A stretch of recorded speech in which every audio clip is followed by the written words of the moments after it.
আকস্মিকভাবে দেশের আবহাওয়া। বেশ কিছুদিন ধরে সামাজিক যোগাযোগ মাধ্যমে শোনা যাচ্ছিল এবার শাকিব খানের সিনেমায় যুক্ত হবেন ছোট পর্দার অভিনেতা মুশফিক আর ফারহান। অবশেষে তা সত্যি হলো। বিস্তারিত বলবো আজকের এই ভিডিওতে। গত 18 মে মুক্তি পায় শাকিব খানের নতুন সিনেমা তাণ্ডবের অফিসিয়াল টিজার। টিজার প্রকাশের আগে থেকে একটা রিউমার শোনা যাচ্ছিল যে এবার শাকিব খানের তাণ্ডব সিনেমায় দেখা যাবে ছোট পর্দার অভিনেতা মুশফিক আর ফারহানকে।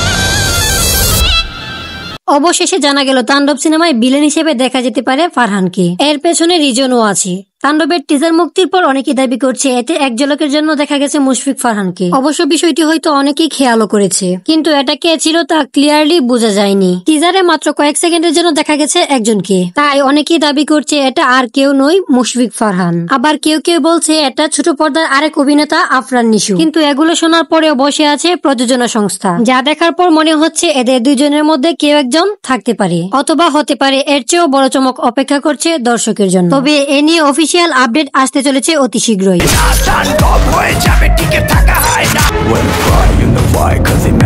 এরকম নিত্য নতুন খবর পেতে আমাদের চ্যানেলটিকে সাবস্ক্রাইব করে রাখুন।